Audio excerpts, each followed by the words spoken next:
You're listening to Between Two Bridges,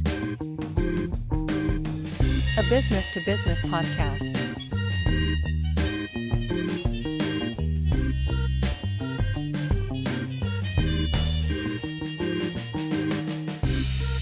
With your hosts, Anthony R. Destiny, Joe Ferrani, and Jerry Kenna. Interviewing entrepreneurs, business operators, and investors. This episode of Between Two Bridges is sponsored by Paymark Payroll. Payday is the most important day to your most important people, and payday is made easy at www.payyourpeople.com.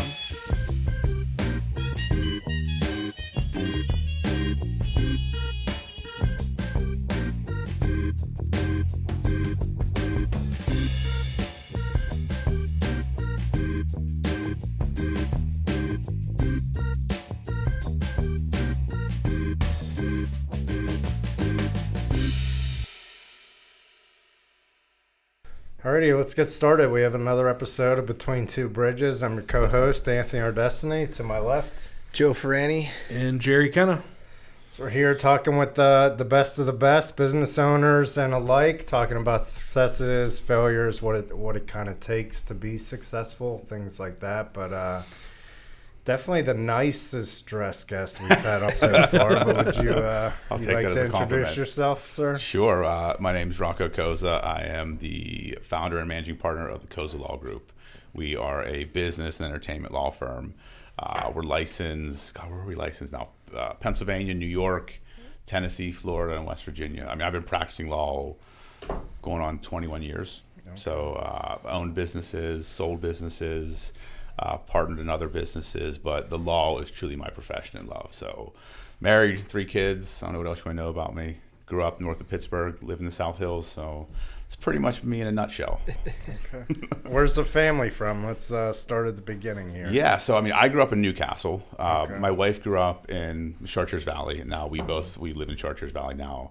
My daughters go there. My son's in college at Westminster. He's actually going to law school next year. I just took his LSATs. They're waiting on the scores there. So hopefully he wants to go to Duquesne, where I went as well. So I'm hoping that he gets in and becomes a legacy there.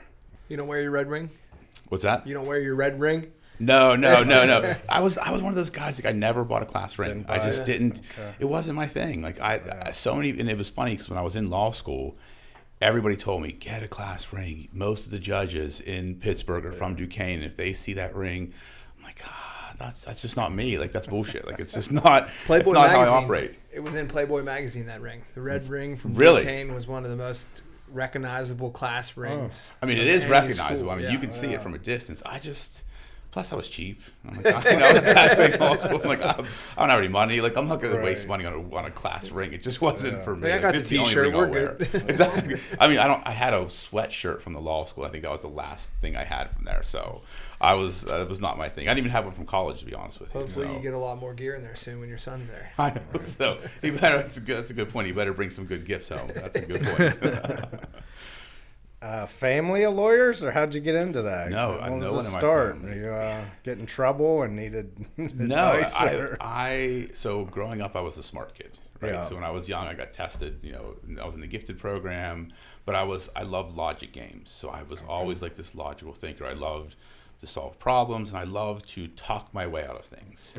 So I just gravitated towards the law, but I also looked at, like, I knew I never wanted to be just a lawyer. It was about entrepreneurship. I loved, like, when I was a kid, I started businesses, sold baseball cards, did all these different things. And I said, the law was kind of a means to an end. It always gave me something to do and fall back on, but I knew I could also start a business with it. So I think in high school is kind of when I figured it out. I ended up going to W&J, Washington Jefferson College, majored in psychology, and actually fell in love with psychology when I was there. And it was probably my junior year. I decided, I think I'm going to go to grad school for I want to be a child psychologist. So I took my GREs and I said, I'm going to let fate decide. And I said, if I get into grad school, I'm going to be a psychologist. If I don't, that means I'm meant to be a lawyer. I applied and I got waitlisted. So I took a year off after college, worked as a personal trainer for a year, took my LSATs and went to law school, and the rest was history. Right. So no other lawyers in my family. I'm the only one. Okay. Are you the only one with a black belt? I am, yeah. Although my youngest daughter, she's in Taekwondo now, and she's a green belt, so she will eventually be a black belt. But I can still take her now. She's not big enough yet. But yeah, it was. What's the interest there? Just the discipline, or it was like I took karate when I was younger, and then I got back into that in my 30s when I had my first daughter. And I just loved it. I needed something different. Like I liked working out. I liked doing different things, but the Taekwondo, one, it was the discipline of it. Yeah. Two, it's just I used different parts of my body. Like working out, lifting weights and running, like you use certain muscles. Like kicking and punching someone, totally different. Right. And there was one kid in my class, he's in his 30s now, but I ended up being a mentor to him when he was younger, and we would just like beat the shit out of each other. Yeah. Because it was like in Taekwondo, you're not supposed to like spar hard, but him and I would just go at it, and that's what I loved about the competitive nature of it too. And I wish I stopped once I got really busy in my career, but it's something I contemplate getting back into now that my daughter's back into. I just don't have the time right now, unfortunately. Let's talk about the time you spend, I guess, these days. So you obviously got into this business. Could you maybe start at the beginning there? Do you remember? Yeah, I mean, first day out of, I guess, law school at that point? Yeah, what were we doing? So I worked at a big law firm. Yeah. So in law school, you kind of 21, 22. I was 20. Later. I was 24. Yeah. So I was about 24 because the way law school works, your first year is really all that matters because that kind of gives you your class rank. So in law school, you want to be in the top 20, what's called law review. Yeah. Because then you get the big job. If you don't get the big job. I was number 12 in the class, so I got a job at a big firm. Nice. Worked there as a summer. They offered me a position. Started working there, out of law school. Passed the bar exam. Worked there for about a year, but I only worked for two partners exclusively. So it was like two people that just took under their wings. I worked for them. They left the firm. I was like, well, what the fuck? Like, I mean, I didn't like working for anybody else. I'm like, let me give it another month or two and see if I liked working for anybody else. I didn't, so I just quit. I just resigned. And then a month later, I ended up going in-house and working in a corporation. I started out as corporate counsel, got promoted to general counsel, and I was there for 14 years. So I worked out, I ran the legal department of a large IT firm for 14 years. Got to travel the world. Been to Israel, India, Eastern Europe, like all on someone else's dime, which was awesome. Yeah. But I hated it. I did. It was just I had no control. Like I was answering to someone. I knew all the problems in the organization and things that needed fixed, but no one would listen to the lawyer. I was the only executive that lasted through a bunch of different management changes, but no one would make a change that I saw needed. So I was like, you know what, I'm done. 2018, a new CFO took over. The one CFO who was there before this guy, close friend of mine, great guy, only guy I thought that knew what he was doing. They fired him. It was a PE firm that owned us. They fired us. I'm like, what the fuck are you doing? Yeah. And then the new CFO came in, and I remember going home one day. I told my wife, I said, I'm resigning. Like, just decided one day, I said, I'm done, I'm resigning. And she's like, well, I've been waiting for you to say that. I knew that was coming. Oh, that convo went okay? Honestly, my wife's my biggest cheerleader. I mean, she has always been there. Like, she supported me no matter what I've done. And she just knew, like, she knew that was in me. And then I walked in when he came into town and resigned, and that was it. And it was like this moment where I thought it was going to be this, like, cinematic moment. It was just like, huh, okay, now what? So I, gave them. Did you feel weight lifted? I didn't. That's the thing. Like, I thought I was going to go. Like, I was so pumped. Like, yes. I'm like, fuck these guys. I'm out. Jamming out in the car. And it was, I went in there and said it, and I walked back into my office, and my assistant at the time was there, and I'm like, I'm done in 4 weeks. And she was, like, crying because she worked with me for 10 years. And it was this moment where, like, okay, like, I got to figure it out now. And I, gave my 4 weeks. We went on a family cruise. I came back and I said, okay. And I consulted with them for about a year because they didn't have any transition plan or succession plan. But it was kind of that moment where I'm like, oh shit, like, what did I do? Yeah. Because you're making good money, multiple six figures, health insurance, all the benefits, to literally zero. Like, wake up first of the month, zero. And I had to figure it out. And it's just, that's what happened. And I just started, I was involved in some other stuff like speaking and other businesses. And then finally, in 2019, I said, I'm concentrating full time on the law. So I'm gonna build this and see what I can do. And that's when I incorporated the firm, July 1st of 2019. And 4 years later, there's 10 of us. So it's been a wild ride, definitely. Pretty quick growth.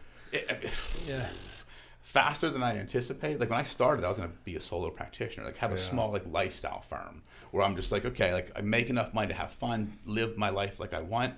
then I kept seeing opportunities. And then when COVID hit, it's like, I can play offense while everybody else is playing defense. Yeah. And I just started playing offense and just going after the bigger clients, and got a couple big clients, and then hired my first full-time associate who's now a partner of mine. And we've just grown, and we've just tried to carve out a different niche of the way we operate. And I mean, the past 2 years and even this year, we'll probably grow about 52% year over year.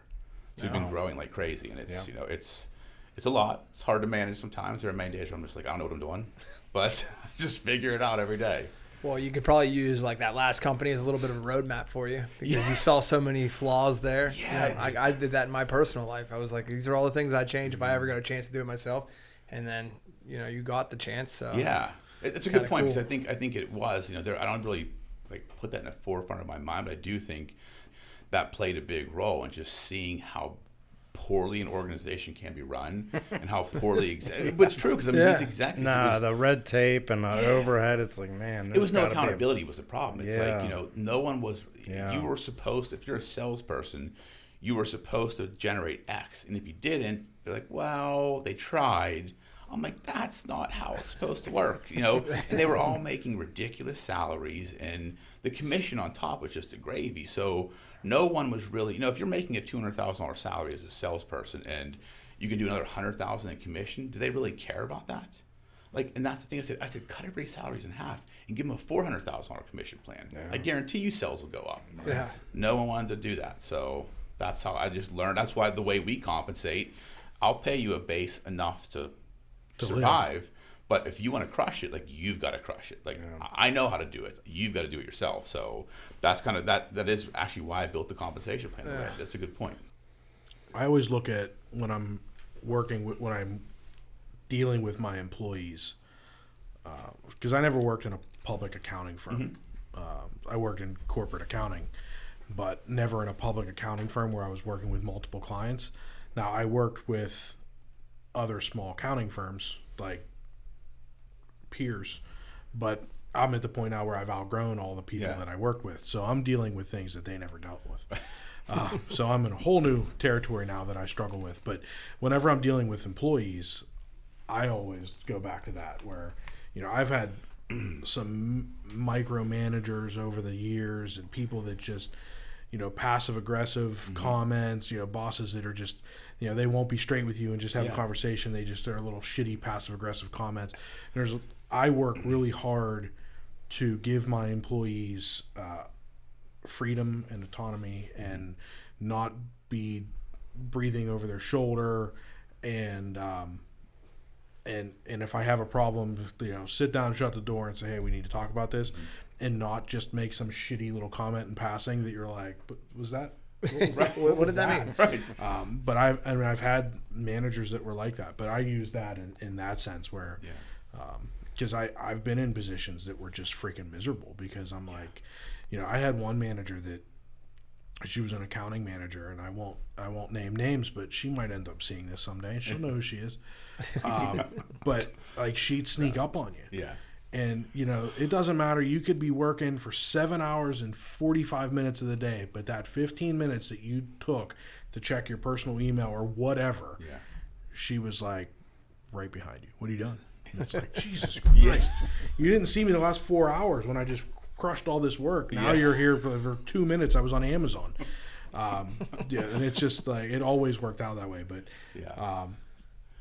I try to think about that whenever I'm dealing with my staff. Yeah, and I think the challenge I've faced with, not even with staff, but just is running a business, right? I don't want to micromanage anybody. Like, I respect and trust everybody. Like, just come in and do your job. I've also realized, and this is my own fault, that if you don't give people the minimum expectations, they do what they think they should do. And I've realized, like, and that's what we're looking at for next year, is like setting, this is the minimum bar. Like, I'm not going to micromanage you, but this is this is how high you have to be to get on the ride. Like, this is what you have to do. This is the expectations.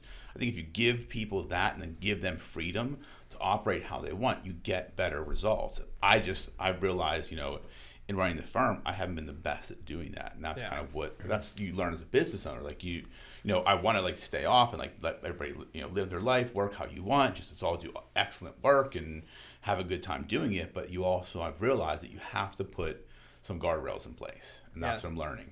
That's pretty good advice. I mean, starting at the floor is kind of like a good concept because with my people, like I don't like let them do whatever they want really because the job always gets done. Yeah. But then I'm starting to realize, utilities are on the rise and like the fuel and all this stuff's on the rise. So now I'm actually losing money where I could just give them the money. So if they come in and kill it and get it done and be done at 2:00, then instead of giving Duquesne Light an extra $100 a month, I can split it up between 3 people. So. And that's definitely something I've learned too, is that, to look closer at the numbers. Because again, I wasn't always doing that as well. And I mean, we're a profitable company, but I started really digging into, because we're going through this whole EOS process, like putting systems in place. And I started looking at, okay, how profitable is each person? Like, are they even carrying their weight? Like looking at, what they do on a day-to-day basis, what they generate for the firm, and then what they cost me, and then what allocation of overhead do I put towards them? And that's really making us look at how we do things now. Because again, and that just comes down to having to put minimums in place. Like, this is what you have to do. They're not crazy expectations. It's like, to be here, you have to do this. This is what's expected. And I think a lot of, even clients of mine, because we have, 400 plus clients that are businesses, a lot of them don't do that. But once they figure that out, is really when you see the all-stars start to perform. Yeah, we're afraid. We're scared because there's no one else coming in. So you let these people walk all over you. That's exactly right. Now I'm going to be all fired up tomorrow and be like, we got minimums around here. And I'm going to be like calling you up, like, you got anybody that wants to come to work? Everybody walked out. But that is a great point, because that's exactly been my problem, right? Because you want people, like I say, we work together the majority of our life. So you want people to love coming there. And I've told everybody in our interviews, like, if you don't like coming here, I don't want you to work here. Like, I want everybody to love what they do and love the team. We're very selective who we bring in. And it's also been that fear of like, I'll take on more work because I don't want anybody else to be upset. Yeah. And I'm like, what am I doing? Like, what the fuck? Like, it's like, I mean, I'm running the place. I'm generating all the profit. And now I'm worrying about how everybody else feels. Right. And I'm like, I've got to stop doing that. Like, it's not sustainable. I will die probably. Well, me and Jerry does my payroll, and I think we talked about it a couple months ago. I said, if I paid for anything and didn't get the results for what I pay for payroll, I'd be insane. Yeah. Like if you bought a car that was new and didn't run, you wouldn't just leave it in the driveway and keep making the payment. You'd be fucking freaking out. But no, you just make the payroll and they don't work, and you're like, well, I better figure out where payroll's coming from and how we're getting the job done because we need these people. Especially considering for the cost of your payroll, you could afford a fleet of the nicest cars around. But that's the struggle of a business owner, though, right? Because you want your business to operate, and you're so afraid of employees leaving. But then I always come back to, like, if they leave, were they the right people? If they leave because they have minimum standards or minimum levels of expectations, were they the right people? Yeah. And that's kind of what I'm kind of coming to terms with, and what we're implementing next year is like, these are the minimums. And if you're not okay with that, then that's okay. Like, again, then this probably isn't the right place for you. It's so funny that you're bringing this up. And I think every time we have a conversation, I start thinking like, wow, you're dealing with the same shit I'm dealing with. Yeah. Because our businesses are very similar. Yeah. And I started last year doing some research, and we're going to start implementing this. And I've talked to my staff about it, but we're trying to figure out a way to produce to motivate productivity with accountants, right? And I found an article in the Journal of Accountancy that some firms are moving toward a productivity bonus and a new business bonus instead of just a straight hourly with a minimum number of hours, right? So in an accounting firm, typically you have obviously there's 2,080 hours in a work year, right? 40 hours a week times 52. It's very hard to have 2,080 billable hours if you're only working 40 hours a week. I mean, there's going to be time that's not billable. Yep. It just is what it is. But if you're making $50,000 a year, how many hours do I have to bill for your time at your billable rate to cover 50 plus your payroll taxes, plus your workers' comp insurance, plus your benefits, plus, if you're working for me, I better be making some money. Right? That's why we're here, right? I'm not here for charity. I'm here to make money too. 85 to 90,000 billable hours on 50 grand. Well, so the way the calculation is that they say that take their base salary, which is called $50K in this situation, times 1.2, so 20% for payroll taxes and fringe, and double it. And so you're talking $120,000. That person should be generating $120,000 a year for your firm minimum. And so this new way that some firms are working is they're giving productivity bonuses for everything over that 120. So whatever that hourly billable rate is, they're actually splitting it. So 50-50. If you exceed 120,000 in this example, we'll split your hourly rate with you for every hour over that. And it works out to be that, like, if you build out 75 or 80% of your time, that $50,000 a year employee could make $80,000 or $90,000 just billing out 75 to 80% of the 40 hours a week. So it's very possible for somebody to make, even with a $50,000 base, $100,000. Absolutely. Cars in this parking lot are going to start looking nicer. But that's exactly it. That's exactly the system we're using. And then on top of that, you do a new business bonus, and you pay for for the first year. You give them another, like, a 10% of any new business that they bring you. So we're gonna implement that. That's a good strategy. So because like you said, I've got some staff that are rock stars, and I don't think that they're. I don't want anything to be misinterpreted that I feel like they're slacking, because that's not the case. But setting that standard, and then the other thing too that I've determined, and we just hired. I mentioned before, we just hired a payroll person.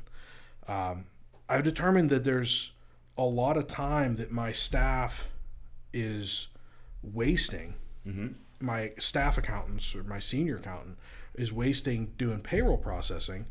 Payroll processing, the software that we spend a lot of money on, and the system that we've developed is really data entry. I mean, the vast majority of it, we're entering hours, and the system does a lot of the work. I don't need somebody that's a trained accountant necessarily doing that day to day, overseeing it maybe, but the day to day, they're wasting time. Where I could be billing $105 an hour for them to be doing accounting work. Exactly. Getting them to that number. And getting to that number. So what we've decided, I hired somebody. I'm pulling all the payroll, putting it all on that one person. It's also going to allow me to build the payroll side of the business up, which we've kind of spun off into a different brand that we're going to try to create not a separate company. It's still under Landmark Business Solutions, but it's going to have its own revenue stream. That eventually we could sell off the payroll company, and it creates its own passive revenue because it's billed every payday. It's predictable, and we keep building that up. And as long as those numbers, and I keep a close watch on that product, that profitability with that staff, it can be its own little machine.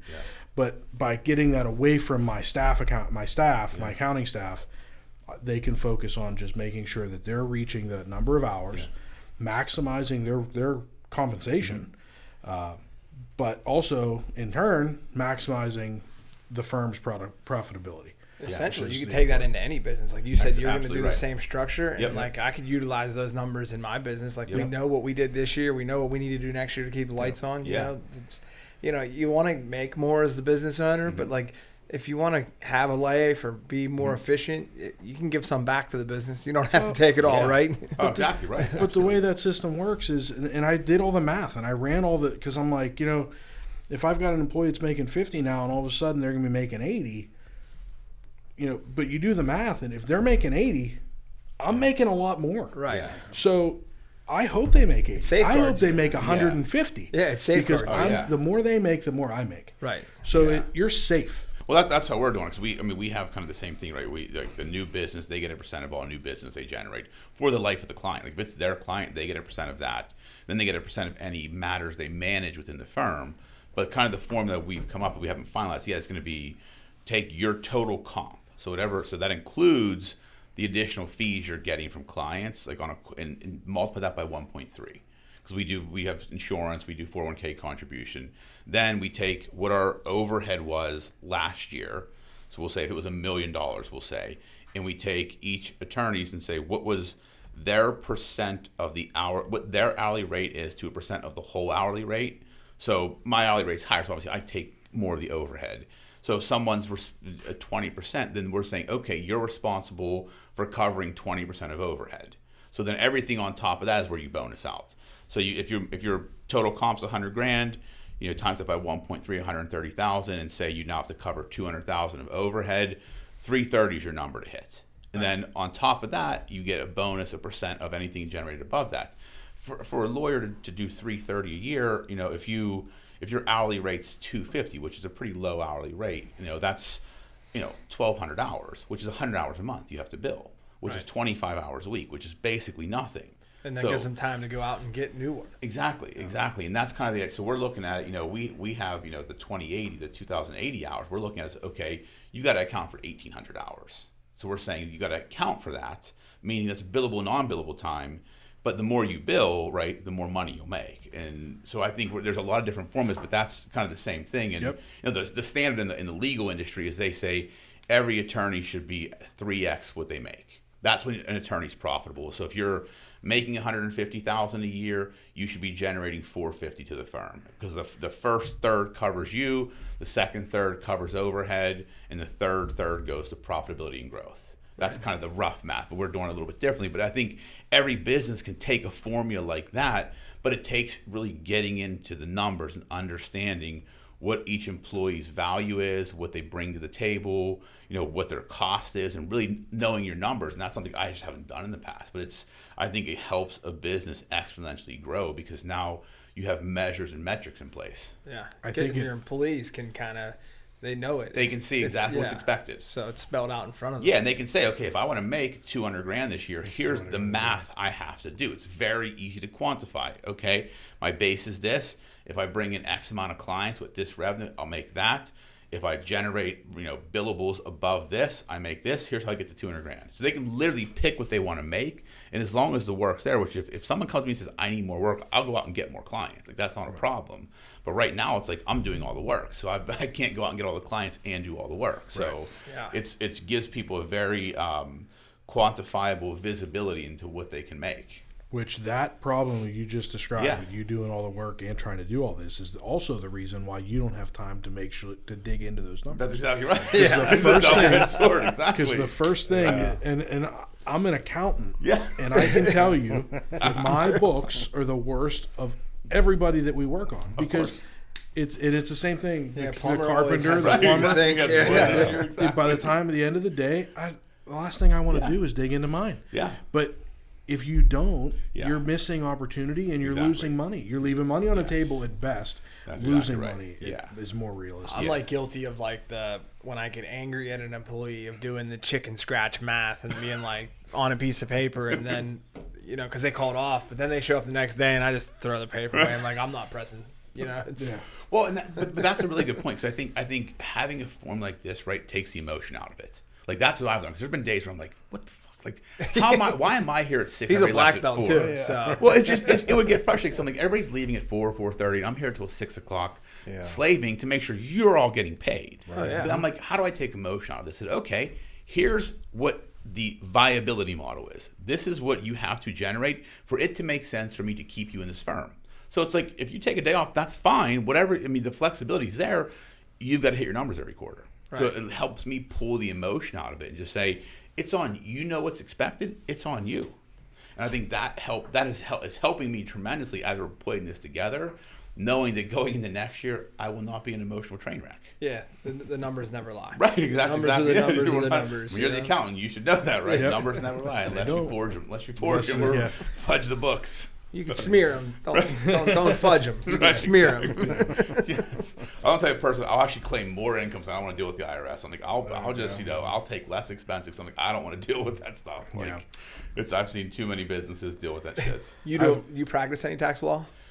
No. So I always say I know enough tax law to be dangerous. So I can advise a client at a very high level. Say, hey, here's I always say, talk to your CPA Or like if you're in tax trouble, like talk to an actual tax lawyer. Like I can help a business when you're setting up different tax strategies or the estate planning side of things, but I'm not going to do your taxes. I'm not going to tell you what forms to file. I'm not going to deal with tax issues. It's just, I like tax. I have an MBA, but it also makes my eyes bleed when I try and understand it. I mean, the tax code, it's, when you get into the interesting strategies that entrepreneurs use, like it's really, really fascinating. Like just the stuff I've learned just this year, just different, rules like the Augusta rule and like, charitable donations and how that you can make them work and get the appreciated value of things and cost segregation. There's so many different strategies. But again, I know enough to be dangerous, but not at that in-depth of knowledge. So what's your forte in law? Yeah, there's a lot of practice areas here. What do we go to if, we're calling Rocco here?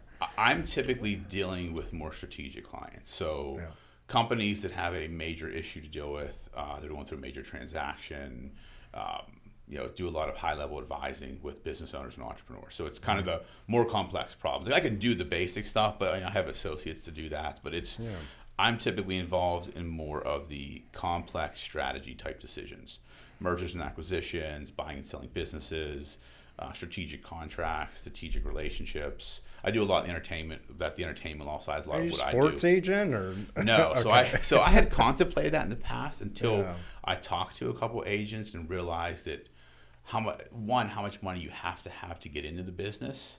Yeah. Like it's like you got to put money into players, like a lot of money, and you're capped on what you can actually make. Oh, really? Yeah, you're capped. With the NFL, I think it's 3% of the contract. I think it's capped, and it's to get like a really good player, you've got to put a couple $100,000 into that player, just training them and getting them ready for the combine.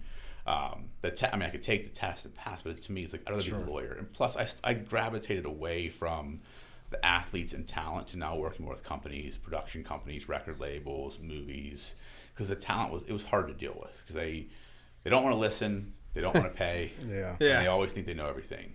A guy told them this. I'm like, well, does that guy have a law degree? No, it was my buddy from growing up. I'm like, well, I'm sure you use Google, but I have a JD after my name for a reason. So you might want to take my advice. Like, wow, but this guy's been telling me this. So that's why I started gravitating away from that and more towards the company side. It's a lot more fun, too. Yeah. We still get that question, though. I saw something on TikTok. They said I can write off everything I ever spend money on. Oh, so I can't tell you how many clients, and my assistant Jasmine would laugh because probably in the past month I've had this conversation. Someone will call and say, I want to set up a trust, a holding company, and a few LLCs. I said, what TikTok video did you watch? Like, that's the first question I said. I said, who did you watch on TikTok? Because unless you have a bunch of shit, you don't need that yet. Yeah. They're like, I want to do them. Go, how many properties do you own? Well, I haven't bought one yet. I'm like, well, you don't need all of this stuff. Like, that is a strategy that can work at a certain point in your life. But if you are a W-2 employee and you're looking to buy a rental property, let's set up an LLC to buy the property in. Yep. Then we can look at holding companies and trusts down the road. But at least 10 phone calls in the past month and a half I've had. Consultation schedule where it's like, I want to get this. I'm like, no. Like, you definitely watched the TikTok video. I'm curious who it was. I know about 3 or 4 guys that talk about the same thing. But that's the problem, too. There's so much bad information out there. So much. My favorite response is when I get somebody to watch that video and then call me, what do you know about trusts? I know you don't need one. I want to buy a rental property. Okay, mine are all in an LLC. Right. Yeah. What's the cost of setting up a trust? What's the cost to structure this? They don't even have the money to structure it. Well, and it complicates things that these TikTok videos don't talk about. All of a sudden when the bank goes to refinance it and it's in a trust, there's other complications. Yeah, you have to pull it out of the trust and put it back in the trust. You go to sell it, there's other complications. These people think, oh, well, this guy on TikTok said that's the best way to do it. It does not mean that. I saw a video on TikTok, and it's like my favorite, and it was a real estate agent talking about how, did you know that if you set up an S-Corp, you can write off everything you buy, you can write off your vacation and your groceries and your this, and I'm thinking, please just be a real estate agent. Stay in your lane. Stay in your lane because you're going to get people put in prison. Yeah, what do we always try to do? Not raise any red flags is the goal. And let me tell you, going on TikTok and saying that shit, They're watching too. Yeah. So red flags. There's a red flag. And they don't care. Like there's these two guys, I can't remember what they're called, but they talk about credit a lot. And they're like, here's how you set up an LLC. And and I literally did a stitch with this. I'm like, this is such bad advice. Because I actually like some of the stuff they talk about. They said, first step, go to the IRS and get an EIN. I said, nope, it's wrong, because if you go and get an EIN and that name's not available in your state, then you're fucked. Yep. And they just said, then you go to your state's website and do this. Then you go open a bank account. I'm like, nope, can't open a bank account. You don't have an operating agreement. The bank won't let you do it. And it's just like, there's so much.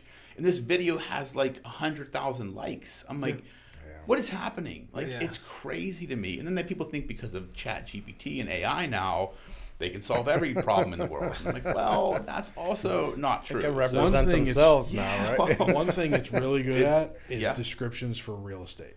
I really like using ChatGPT for that. And I'll use it because I try and help save my clients money. I'll say, hey, if I'm trying to like draft something like a unique type of agreement, I'll say, hey, and I'll say, just give me a framework. And then I'll take that framework and massage it. Or if I'm trying to write a letter, I'll say, hey, I need a letter. This is what I'm talking about. I need it to sound in this tone. It'll give me a framework. So instead of me taking an hour to do something, I can do it in half the time. And I only charge my client for half it. So it helps tremendously. The problem is people are now relying on it so much. Like I remember seeing a video of this guy's like, oh, I don't need a lawyer. I'm just going to use ChatGPT. I said, that's fine. I said, I'll beat you on procedure every day. I said, it may tell you the law. I know the procedure. Like I know the rules of the game. It may show you how to throw the football, but I know the rules of the game, and you're not going to beat me in the rules. And it's just people aren't thinking about the long-term effects of this. Yeah. It's crazy. I mean, it's a crazy world right now. Yep. I mean, it really is. Yeah. How old are your kids? My son is 22. My oldest daughter's 14, and my youngest daughter's 10. So the 10-year-old's going to be the one that's going to really see a lot of this, because I have a 4 and a 6-year-old, and I always think like, remember they were like, what, are you going to have a calculator in your pocket all the time? We'd be like, whatever, you know. But it's like when they go to write a book report, they're going to be able to just do it on the AI and be done with it. Well, it's funny too, because like now they have like, AI detectors. These schools have now. Oh, is that right? Yeah, they have like software now that will detect if it's written in AI. Like my son in college had, even in my daughter's high school, they do as well. Like they have they have to combat it somehow. Are you allowed to? I guess Are you allowed to submit ChatGPT or AI language to the courts? Or does it need to be massaged? So there's been a bunch of lawyers that got dinged for that because they wrote. I just read an article literally before I left my office today. A lawyer got fired because he used ChatGPT to write a brief, gave it to his boss. They submitted to the court, and it made up court sites, like made up court cases. So it's just it doesn't have real information. It doesn't know the rules. Yeah. Exactly. So they got fired for that. Wow. The other issue with ChatGPT, which I think no one's talking about, is copyright issues. Yeah. Like people are like, who owns the copyrights? Yeah. Because who's the original creator? Like people are saying, the output isn't the creation; it's the prompt is really the original work. Like I create the prompt that makes ChatGPT create the output. The output isn't really what I own. I don't have I own the copyright of the prompt I've created.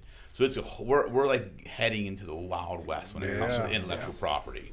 Wow. It's going to be an interesting couple of years, I think. You might be in the right field. I mean, it's nuts, and I think people are relying on it too much, and I think people are so afraid it's going to replace. I said, if you think AI is going to replace you as a professional, you're not good at what you do. Yeah, like that's truly what I believe. Like I've had people talk like, oh, it's going to replace marketers. I said it's going to replace bad marketers. Yeah. Good marketers that understand human dynamics and human psychology that an AI software can't do will always be around. Yeah, I mean, they'll use it to make their job easier. Exactly. I was going to say that good marketers are going to use the AI to make their life a little easier, but they're not going to depend on it 100%. I mean, Walmart's talking about getting rid of the self-checkout kiosks already. What's that been, 5 years? Oh, really? Yeah. I just saw something about like that. People are complaining. Yeah. They're just going to back to having people there. Okay. Yeah. I mean, I don't use them. I hate self-checkouts. I mean, they're a pain in the ass to use. I like when people are like, well, I don't work here, so why should I bring up myself? Yeah, I mean, I've heard that too. It's just like, there's like two things that will happen to me every time I use them. One, something won't scan. That's it. And I either don't have the patience for it, so I set it back and don't take it, or if I really need it, I'm just fucking taking it. It's mine now. You know what I mean? Like Home Depot, you should have been here to scan this for me. This half-inch elbow is mine. Crime. Haven't decided yet. We'll see how this day goes. Yeah. This half-inch elbow is mine. I'm out. I got to go. I love it. So yeah, we're not getting replaced anytime soon by computers. I don't think so. I think that it's the world is too complicated now. There's too much going on for it to replace. It's cool though. I mean, it's definitely fun. Oh, absolutely. I mean, I use it in my practice. I think it has helped us tremendously. Like there are, I'll take something and say, hey, can you summarize this for me to read to a fifth grader? Yeah. So it'll take like a provision of a contract that it'll summarize so I can read it give it to a client. Like, this is really what it means. I don't have to write it, so I don't have to bill my client for it. It just helps me save my. And I was at a conference in October, like a legal conference. And they were even talking that probably over the next 5 years, it'll almost be unethical in our profession not to use it. Because we should be using it to save. Our ethics rules say we should provide zealous representation to our clients in the most cost-effective way.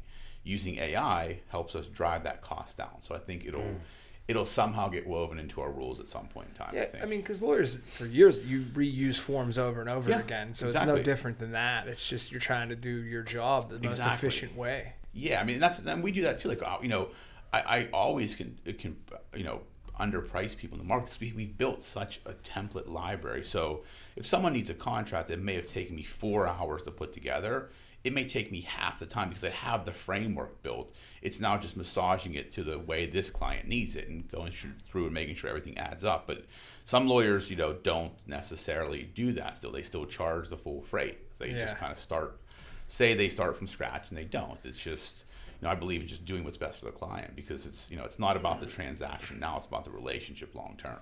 Yeah, I've seen some agreements to purchase businesses that are like, wait a second, you're just kind of throwing it all together here, boy. Like we're talking about like a $60,000 acquisition, and you have 6 stacks of information. It's like, we don't even need any of this. We shook hands 3 hours ago. Like I just need something to save my ass. I don't need to know about the farm in Burgettstown where the eggs come from.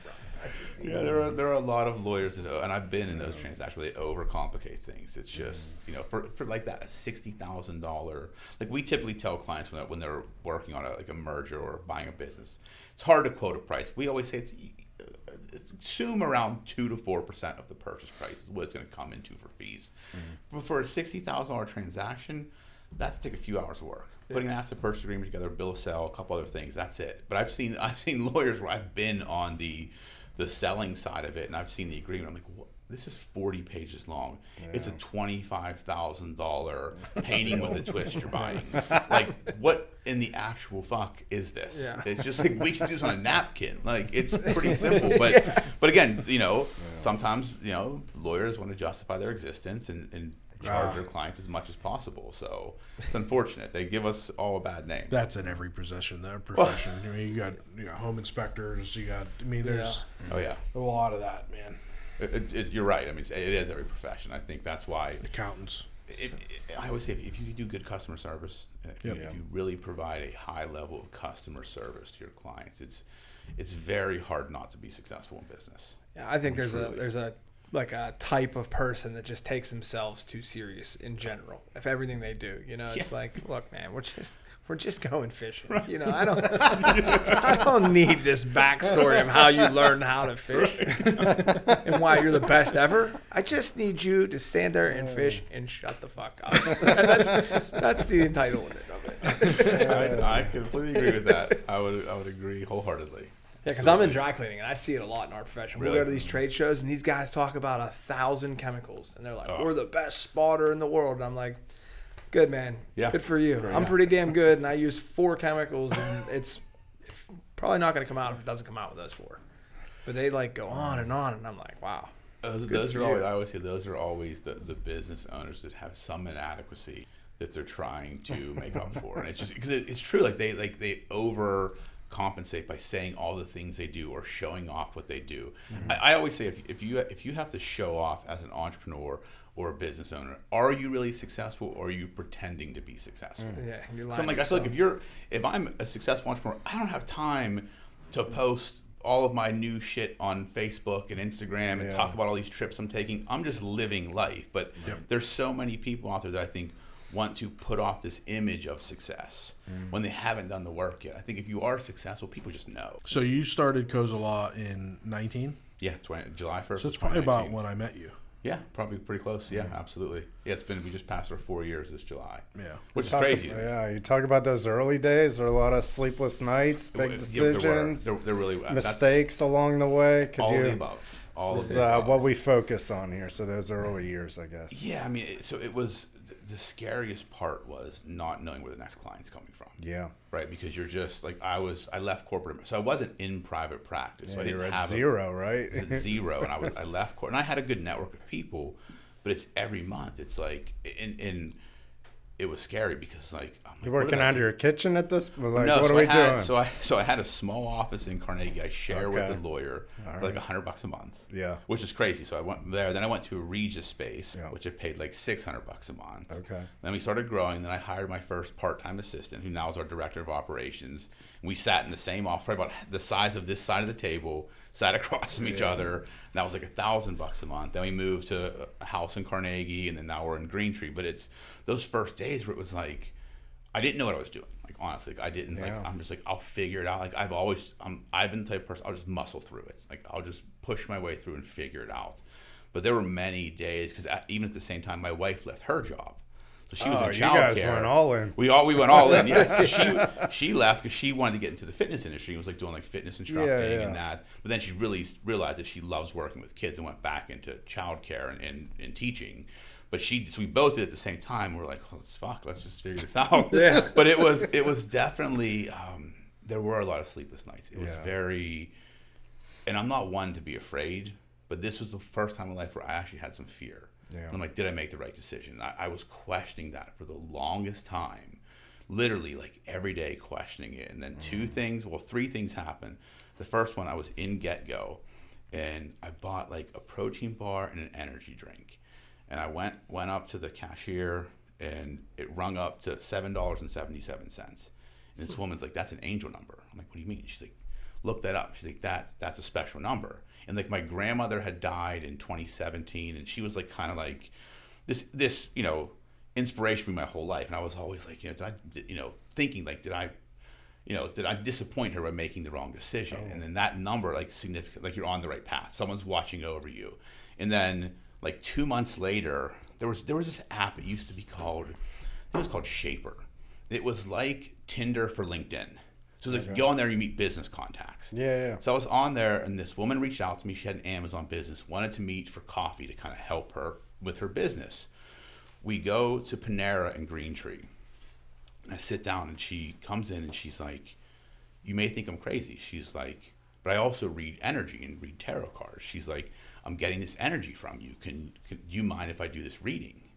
I'm like, okay, yeah, sure. Like, I didn't know what the fuck was happening. Yeah, anything to get fucking business. I mean, I'm just like, yeah, whatever. Trying to get coffee. So she reads this energy, and then she pulls out these tarot cards and does this reading, and she's going through them. It's like literally everything that had happened in the past year to 2 years, like just saying the shit that was going through my mind that had happened. And then at the end, she pulls out this last card. I can't remember. It was like this sword or something. She's like, this is the best card in the deck. So she said, this means you found your destiny and you're on the path to it. I was like, what the fuck? And like, I thought I was on a hidden camera show. I'm looking down. I'm like, is someone fucking with me? Because it was at that time where I'm like, I'm questioning. Yeah, you're at crossroads. I had this fear. Right? And like, did I make the right decision? Should I get a job? And then that happened. And it was like, okay. And then the business coach I've been working with, I mean, I still work with him to this day. It was close thereafter. And I still couldn't figure out the money piece. And I'm like, I had to make X every month to support my family. And I was always coming in plus or minus, like a little bit over or under. And I'm like, what the fuck is happening? Why can't I do it? And he said to me, stop focusing on the money.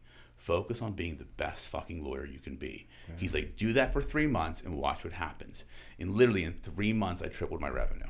Oh. Yeah, and it was just like, I took my mind off the money. Yeah. He said, how do I get better? Like, just and ever since then, it's all I focus on. How do I get better?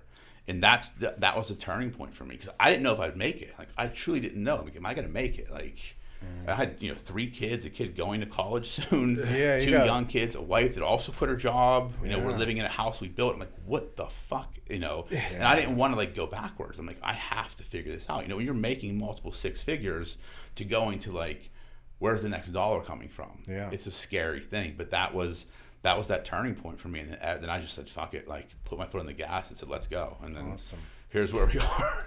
Still figuring out as I go, but it was, it was scary, man. It was very, but that's entrepreneurship, right? Like that's also the best part of it, that fear.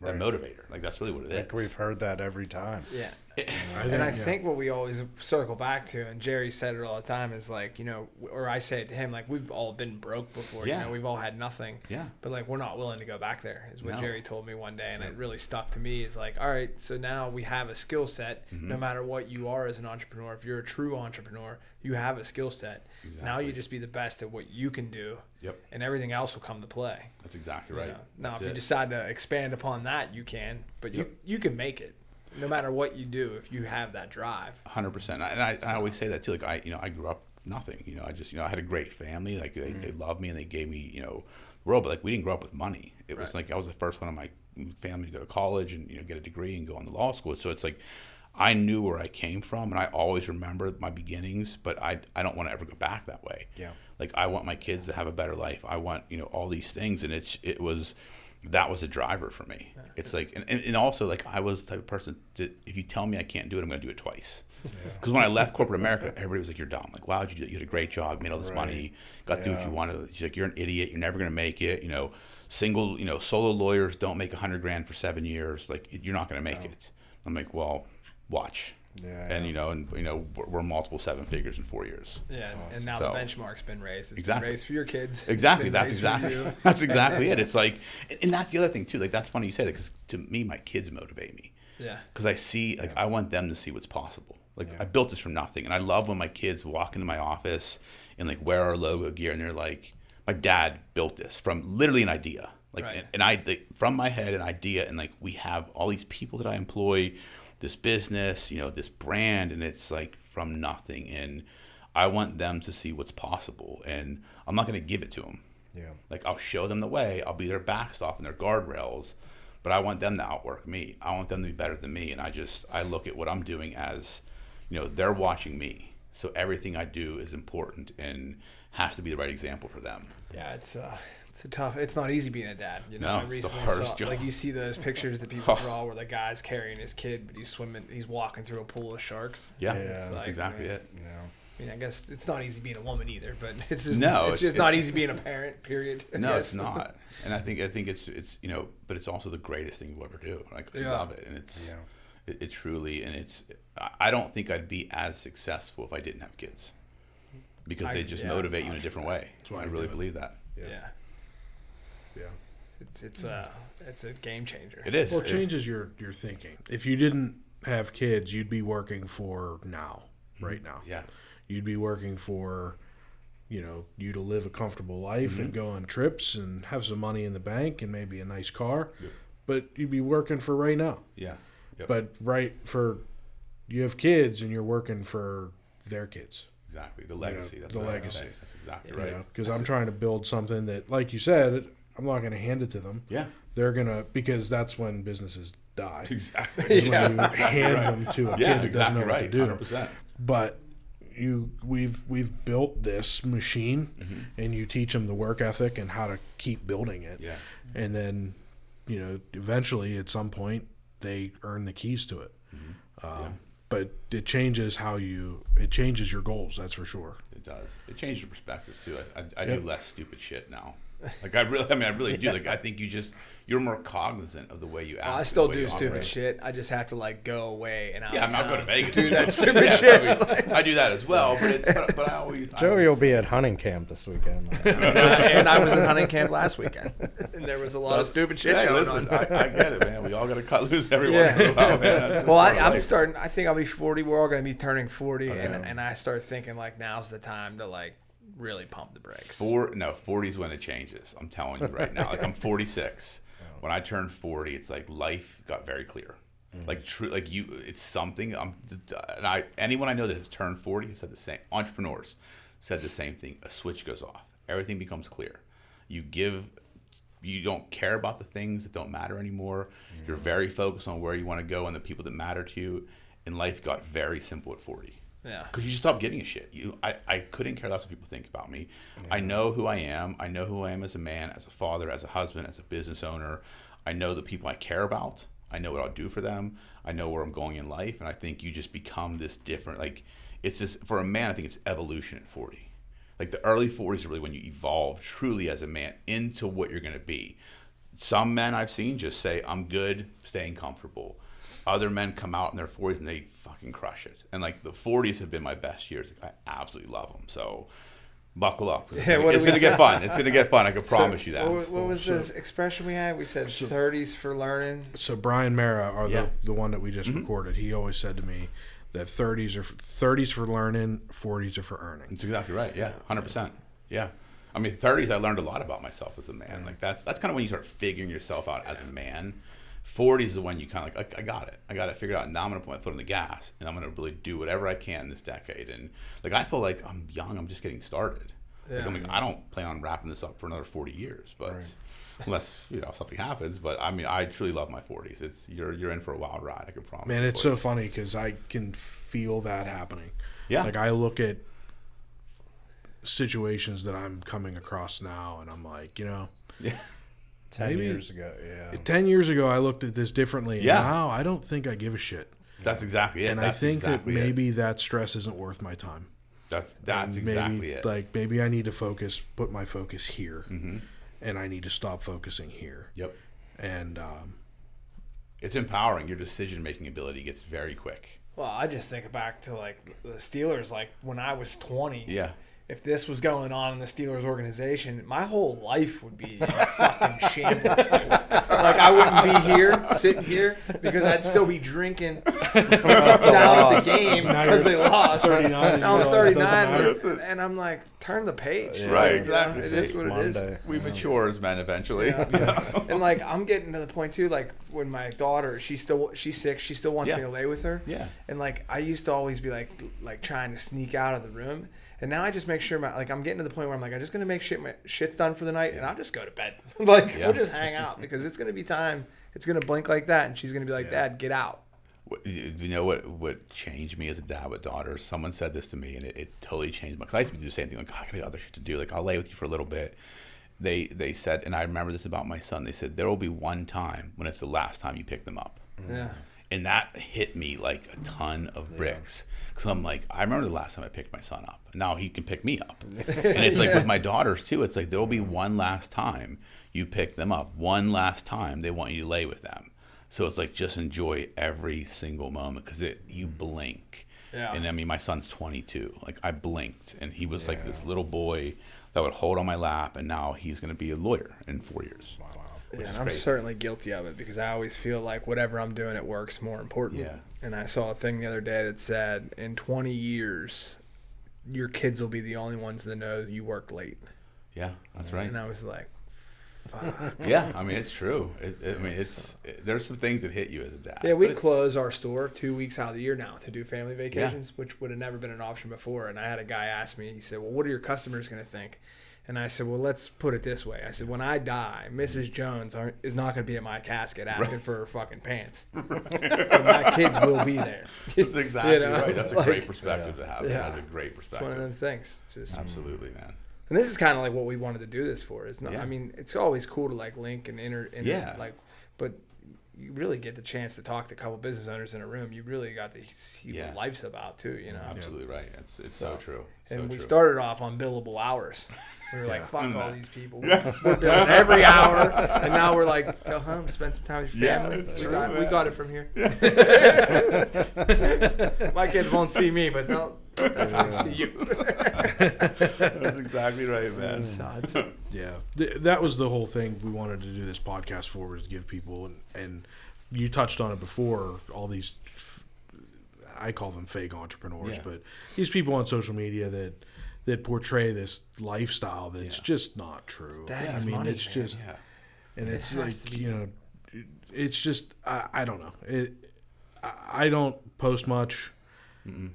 You know, it's like you said, I'm busy. I post business stuff, like business videos, like advice videos. Like, it's just, again, like, and if you want to do it, that's cool. Like, I'm all for it, but it's like, make sure it's authentic. Yeah. right. Like, that's what I say. Like, if that's truly who you are and that's really what you're about, then cool. But I know 9% of the people out there are putting on an image. They want people to think some way of them because there's something else they're dealing with. Right. And that's the hard part. And it's just, and you know, the younger generation, like I try and tell my son that. It's like, you know, just do the work. Just do the work. Be a good human being. And life gets really simple. Yep. If you try and pretend to be something you're not, or you don't treat people with kindness, decency, and respect, life is hard. Yep. Because it all comes back to you. But if you if you just outwork people and treat everybody with decency and respect, it's pretty easy to maneuver life. Right. I mean, it really is. Yeah, those hard conversations with clients, like you kind of like have a way you want it to go, but normally I'm just like, all right, I'm just fucking telling them the truth. Yeah. You know what? Yeah. We're just gonna get through this one time. Yeah. Because then I'll remember the story because it's the truth. Yeah. And 99 times out of 100, They're like, yeah, Okay. all right, man. That's Let's exactly get right. through this together. Yeah, I mean, I say that all the time. I have to just be real with and the clients. people Don't that are bullshit. assholes, that 1%, you weren't gonna make them happy anyway. Yeah, and no then matter what you that tell that them. one yes. person that sues you anyway, you call Rocco. Yeah, and he takes exactly. care of it. I'll handle it for you. Not a problem. Cheers to that. I'll take care of.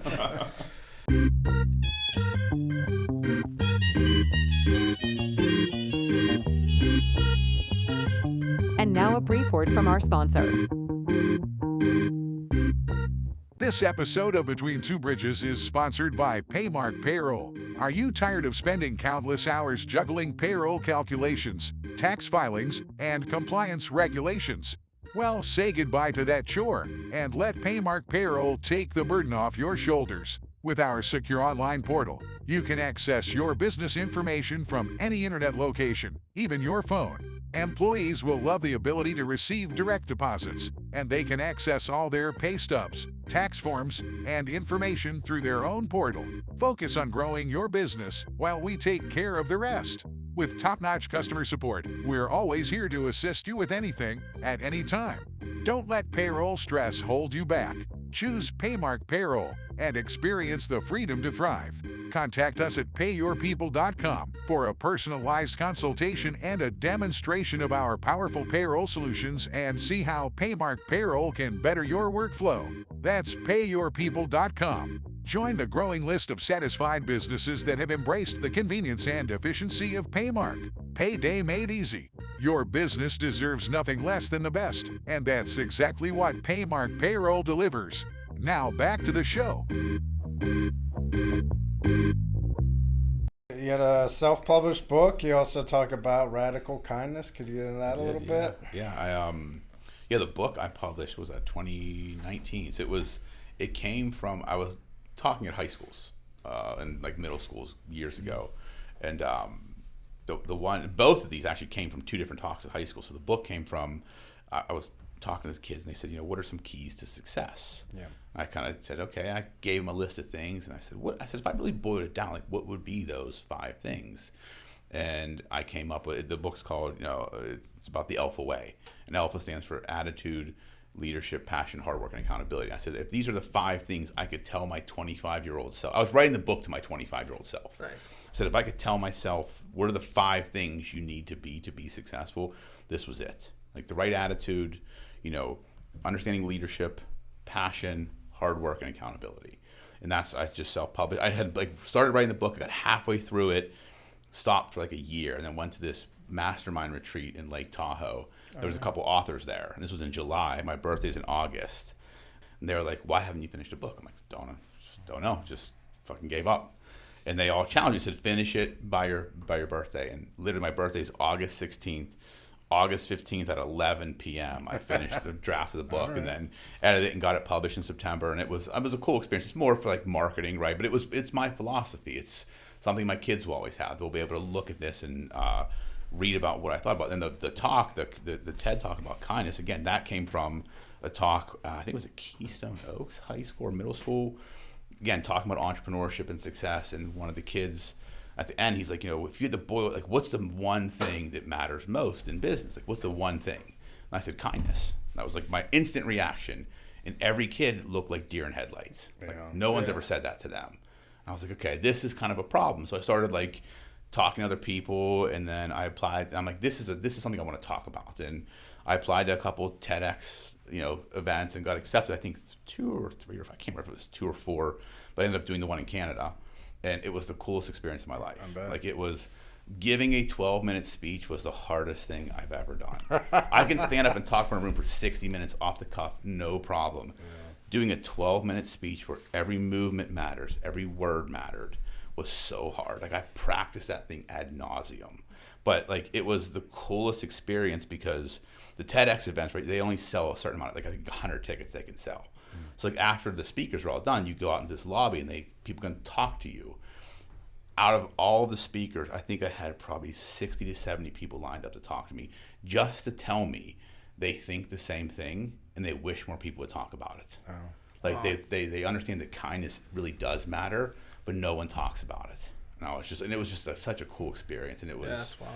Yeah, it was a wild experience. Then drove home in a blizzard from Canada, which was also a whole other story. But that came from just 2 talks with high school kids, and it really just been my philosophy. Like, I've always believed in just doing things for people without any expectation of anything in return. That's really what it's about. Like, just being kind. Like, yeah, I'll help you. I don't need anything in return.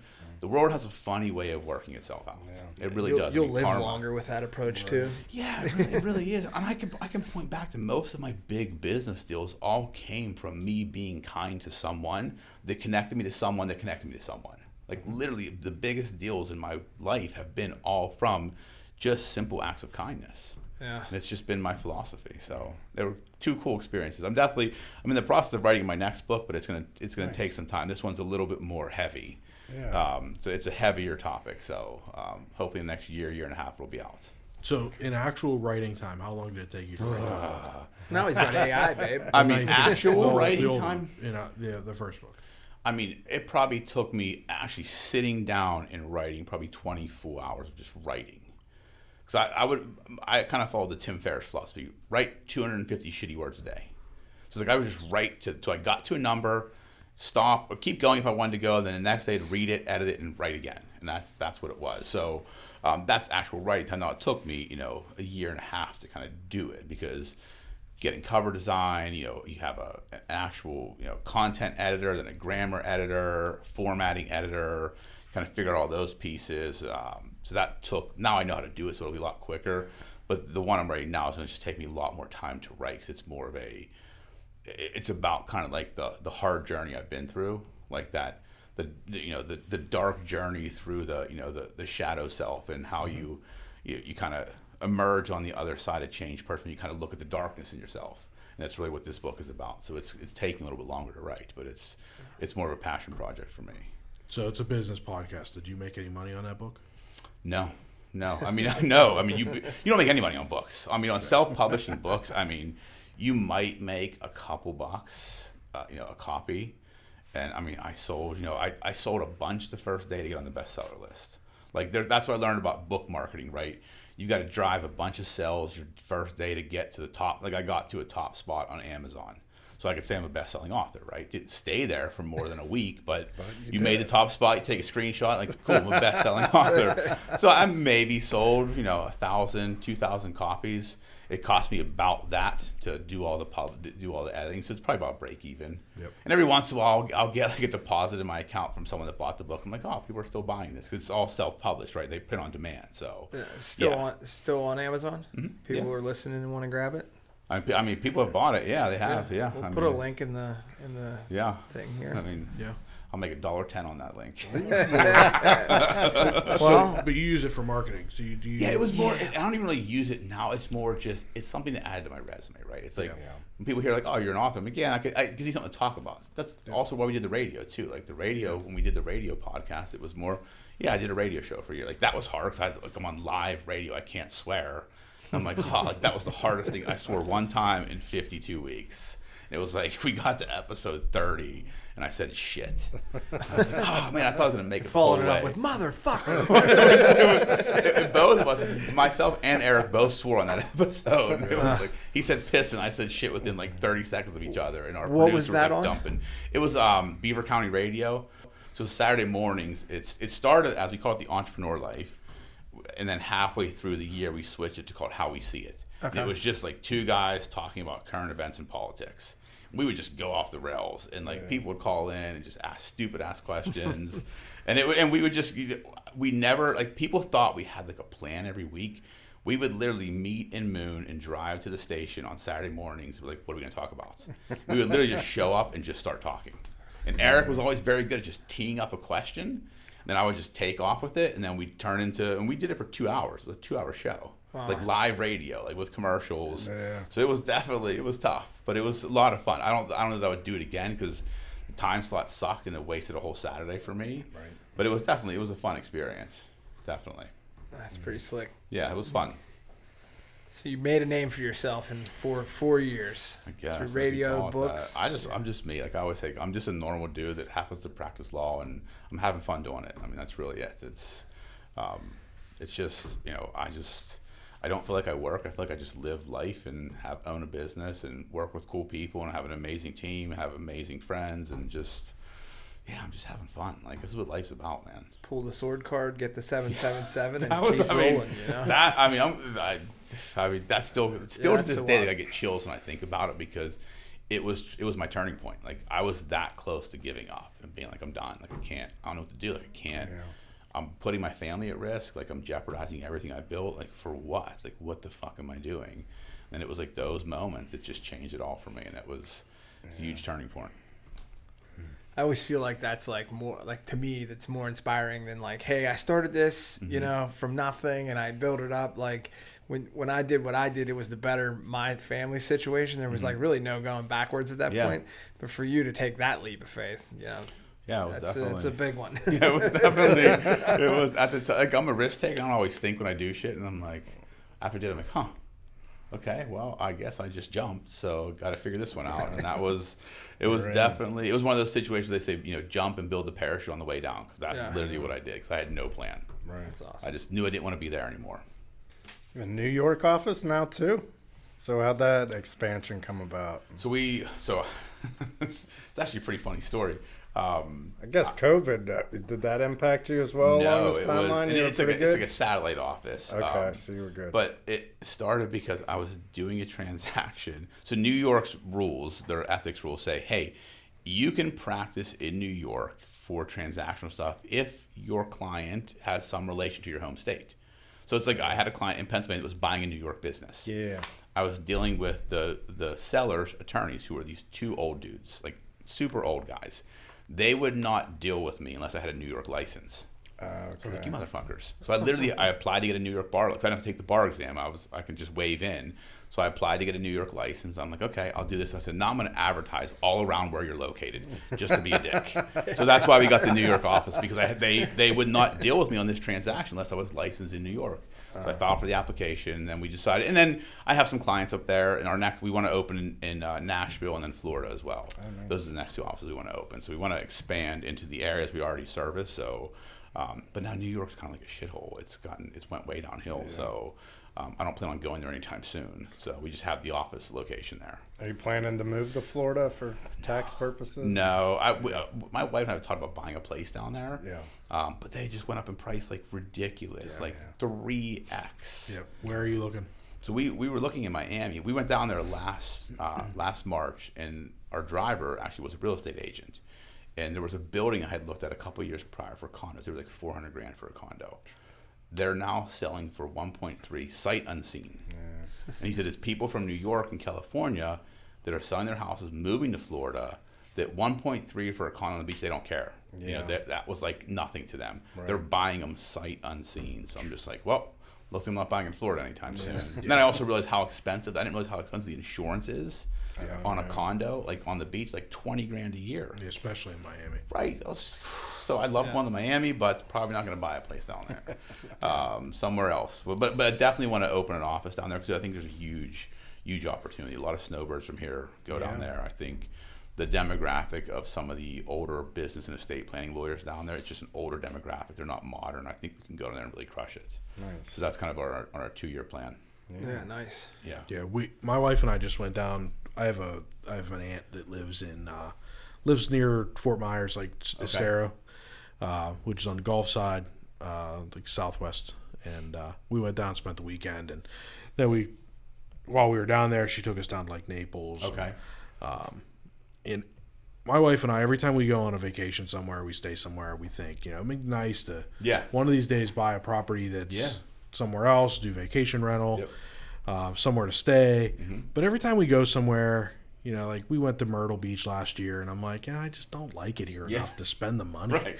Yeah. It's cool, but like I'm not going to spend $400,000 for a place down here, and I don't like it that much to come here every year. But when we went down, we flew into Fort Myers, which I don't know if you ever flew into Fort Myers Airport. It's the best airport ever. Really? It's tiny. Okay. But like we stayed with my aunt. We left to come home at we left her condo at 7:30 in the morning on a Monday. I was eating a bagel at my gate at 7:55. Yeah, through security. Like that. That's fast. Just sitting at sitting there eating a bagel that we bought at the airport. It's small, but security was super fast getting through. It was great and easy to get to. So the airport's amazing. But then, we spent some time in North Naples and Naples. The beaches there are incredible. The area, it's not super touristy because it's all snowbirds. Yeah, that's what I heard about Naples. I heard it's awesome. That's where Matt wants us to put our office in Naples. And we were down there in October. Okay. It was nice. It was 85. So it was warm. It's a lot nicer than here. Yeah. But it was it was dead. And she's like, it doesn't get busy here till December. And from December till April, it's madhouse crazy. Okay. Everything's busy. Other than that, there's never anybody here. Huh. So I'm looking at it I'll never be able to use it from December to April because I have tax season. Yeah, exactly. So I'm like, I wonder if I could buy a place and then rent it out to a snowbird and cover my costs. Yeah.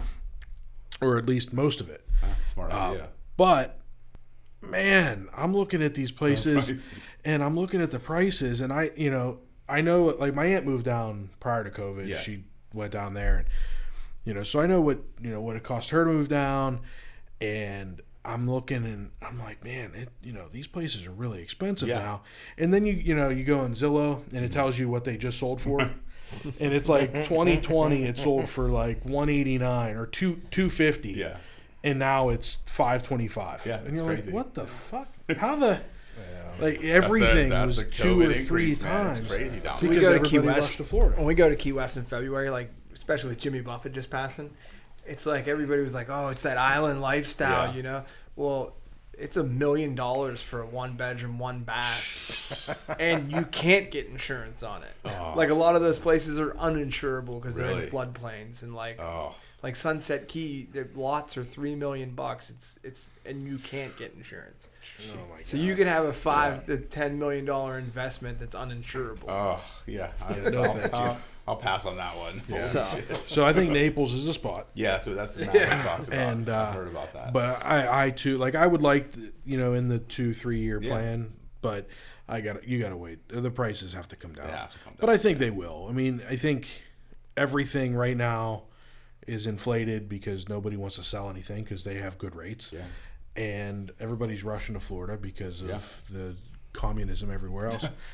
And that's exactly right. I mean, it's freedom down there, man. Yeah. It's crazy. It's we can do anything we want down here. That's great. Let's go there. It's a different world down there. I mean, that's why I love it. But I don't know if I would move there, but I'll get a place down there eventually. Yeah, that's exactly it. I can't, especially my business is here. Yes, exactly. It would be very difficult to be able to move down there, but I could see buying a place that I could go down a few weeks a year, definitely. A few weeks here, a few weeks there, and get to enjoy it and then rent it out for the rest of the time. Absolutely. But I mean, we spent Saturday while we were down there in the Gulf, and we floated around on a pool noodle in the Gulf for 4 hours. I'm like, this is great. Yeah, it's nice to relax every once in a while, man. Yeah. So I do love it. I didn't post it on Facebook, though. Yeah, did it happen if you didn't post it on Facebook? Exactly. I think the last family vacation I took, I looked at my phone, I took 17 pictures in a week. Yeah. I'm like, man, my wife takes a lot of pictures. I don't take any. Yeah. So I catch myself every once in a while, just hey, let me see your phone. I want to go through all of the pictures. Yeah. It's fun to look back. Absolutely, it is. Yeah. So what's next for Rocco Cozza? Just finish out the year strong, man. We're kind of it's going to be, the next couple weeks are going to be interesting because we're planning out next year, like putting all these new plans in place, these new metrics in place. So we're really busy right now too, which is crazy. So I'm just trying to finish out the year strong, hopefully relax the last week of the year. And then, we have big goals for we'll probably crush our push goal this year.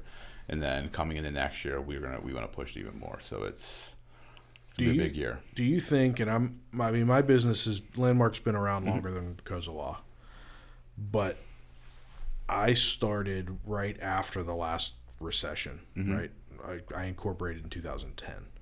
So we are definitely in a recession, whether they want to change the definition of a recession or not. We are in a recession, and probably going to get worse. Mm-hmm. Do you foresee any issues? So let me start with this. So I think, even though I've not gone through a recession, I feel like during COVID and during some of the more depressed economic times that we have been around, my business has actually grown. Yeah. Because I feel like when people lose their jobs, more people decide it's time to go out on their own. So I think that my business, my accounts receivable grows, but the is a little bit recession proof in that sense.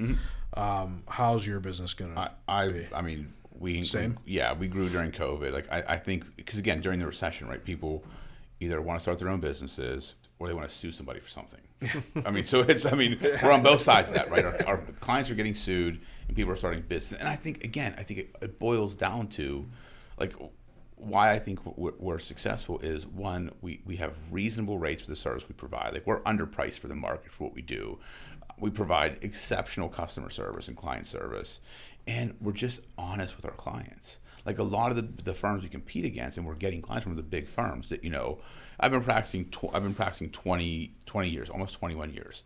In a big city, my hourly rate would be about $2,000 an hour. I benchmarked this. In Pittsburgh, my rate should be about $950 an hour. It's $400 an hour.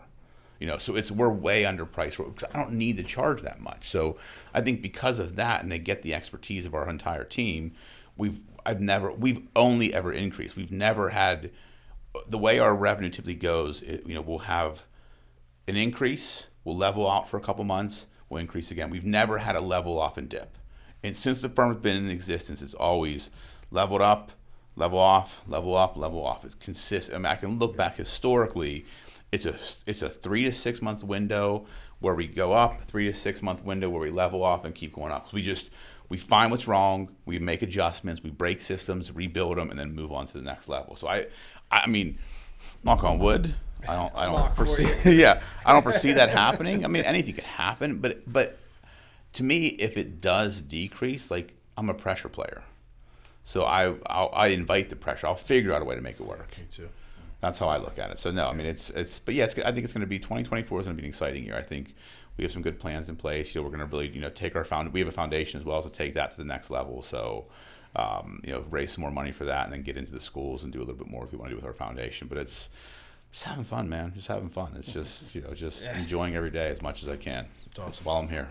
Yeah, the nice thing about working for yourself now and not being in the corporate world, you're not going to get that box handed to you and you're done. So, even if, say, Jerry thinks, and I also kind of agree with his sentiment that we are going to go into a worse economic time moving forward, we were all in a position where we're not going to have to face that burden. Right. It will be a hard conversation maybe with an employee or two, but we'll be fine because we'll just keep going and doing what we're doing. Exactly. That's exactly right. So. Yeah, if you have that grind and that hustle in you, you always find a way to make it work. Yeah. That's how I look at it. It's just that's never going to stop for me. So I think everyone in this room is kind of the same way. So you seem like you shoot people straight too. So that's pretty big in the law that you don't see that very often. Well, it's funny because when people's like, "Are you really? It's that simple?" Yeah, it's that simple. You don't need to complicate things. I mean, people will call our firm just because we make things very simple. It's I'm not gonna. I can't tell you how many clients they say, "Don't pay me to do that." I don't want to take your money for this. One of my large clients today wanted to sue somebody. I'm like, this will cost $100,000. I said, you're not going to win. I said, I don't want to. Do not do this. I'm happy to do it for you, but I don't want to take your money, and this is a waste of money I mean, this could have made our firm $100,000 in fees. But I'm like, no, like what I know it's not going to work.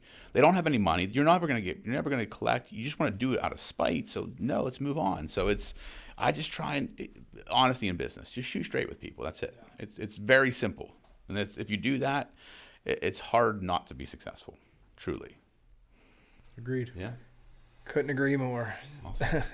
Yeah. One of our biggest scams in our industry, and I'll say it on the air because I really don't care, is wedding gown preservation. People make so much money on preserving wedding gowns. Wedding gowns in a fucking box. You probably spend a bunch of money on it. Yep, probably $300. Never will do anything with it. Maybe your kids will cut it up for something. Yeah, why do they do that? Like, what is the point? They of that? have this whole. It's been like this thing for hundreds of years. Like it seems like it's been like a shtick forever. I fell for that scam. And people will come in and be like, "Hey, I want this preserved." I'm like, "It's going to be $300. I'll do it." Yeah. But your gown is polyester. It's not silk like it was 50 years ago, where it's going to yellow. It's never going to yellow. Put it in a Tupperware container. Throw it under your bed. You'll be fine. You know what I mean? Like, but people will say, "Oh, we're the best wedding gown preservation company out there." Where were you 16 years ago? Right. Full-blown companies. I do it all day, every day at the counter. Like people, like maybe once, and that's a big ticket item for me. And I'm just like, I can't justify. Like, yeah, I understand that completely. It's very sad. And then in businesses, big businesses do it all day long. You know, oh, I'm sure they do. Your competitor would have been like, "That's going to put us over the end for the year here. We're going to just do it and bill it now." I saw one of my competitors. I mean, they're a bigger firm and a bigger market. I saw their rate card for what they charge. They're librarians, $900 an hour. They're partners, like my level, $2,700 an hour. Wow. Associates, like first year associates that are still wet behind the ears, $1,200 an hour. That was their rate card, what they were charging. A Pittsburgh firm? They're a large firm, but they have a presence in Pittsburgh. I'm not going to say the name. That was the rate card I saw. A library. I'm like, well, who needs a fucking librarian? Like, we use the internet. Like, what are you billing a library at $900 an hour? I was going to ask you if you had a librarian. No. I mean, we have a bookshelf that has some books on it. But I mean, I look at them every once in a while. But I mean, I just kind of go like this on my computer and find it. Like, I'm the librarian. Like, it was crazy to me. So, yeah, I think honesty in business and, good business practices and ethics, goes a long way today. Definitely. Yeah. Yeah, I guess one more. You mentioned your foundation. What are they all about? What is that? Yeah, so last year we started, it's called the CLG Foundation. So it's something, we did a gala last year and we were doing it, kind of testing it out like as a marketing tool for some of our like larger clients. We were going to partner with a nonprofit. So we have so many nonprofits that we work with. It was hard to pick one. I've always wanted to start a foundation. So we started the CLG Foundation. The premise of it is to go into underprivileged school districts and teach kids about entrepreneurship. Nice. And what we're going to do is we're raising money to do like a Shark Tank competition. Yeah. So basically, we didn't do it this year. We still need to build more of the foundation itself, the infrastructure. But we're going to do our gala again. We already have it scheduled for this May, and then we raise money. Then the following school year, we'll go in the fall and have some of our clients come in that didn't go to college, that took a non-traditional path, go into these underprivileged schools and talk to kids about college isn't the only answer. And then in the spring, we're going to do a Shark Tank competition where we'll give the winner a $10,000 investment to start their business. Awesome. And it doesn't have to be like some crazy, it could be literally a landscaping business. Yeah. But you put the idea together, a business plan, we'll have advisors come in to help with that. And really, I want to empower kids to show them there's a different path, right? Because a lot of these kids, I've been to these school districts, they're so smart and they have such work ethic, but there's no one there. They don't know the way because there's no one there showing them. They don't have the exposure to it. So if we can go in and just change one kid's life, to me, that's all that matters. So that's why we started it. And it's something I'm very passionate about because I came from a low income city and, I didn't know anything about this. I kind of learned it all myself. And I just see that the world could be such a different place if kids were empowered and given hope and inspiration at a younger age. I think the world would look completely different 10 years from now. So that's what we're trying to do. Yeah, I think it all starts in education. Yeah, it does.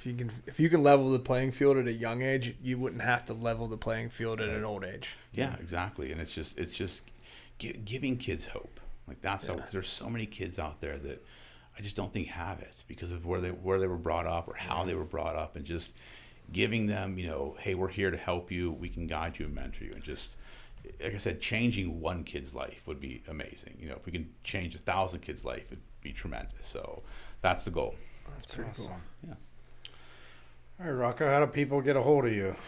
Want to reach out? Yeah, I mean, they you want can to go sue someone or start. Well, if you want to sue somebody or start a or, business, you could definitely go to our website, cozzalaw.com. All of our contact information is there. I mean, I'm pretty active on social media, so I'm very active on Instagram, probably the most, and my handle is just the Rocco Cozza, all one word. Facebook, we have our Facebook page, Cozza Law. LinkedIn, I'm on there as well. So I mean, you could pretty much, if you search my name on Google, you can find me. I'm there somewhere. So, but yeah, feel free to reach out to me. Like we never charge for consultations. We're always happy to give a second opinion. Sometimes companies just want a second look, just to get a second opinion. We would never charge for that. So I'm just looking to help people. Nice. Yeah. Well, I think that wraps it up. This Awesome. has been a very interesting episode. Yeah. We appreciate the No, time. this I was a know you're a blast. busy guy. No, So I appreciate it. This was awesome. This was a blast. Another episode of Between Two Bridges. Love it. All right. Awesome. Thanks, Till everybody. next time. Thanks. Yeah, thank you. Thank Appreciate you. it. Thank you for listening to Between Two Bridges, a business-to-business podcast. Find and follow us on your preferred podcast streaming platform. Like and subscribe, and leave us a rating and review. You can join us socially on Facebook, Instagram, TikTok, and Twitter. Yes, we still call it Twitter. You can email the show at info@betweentwobridgespodcast.com. Until next time, make it till you rake it.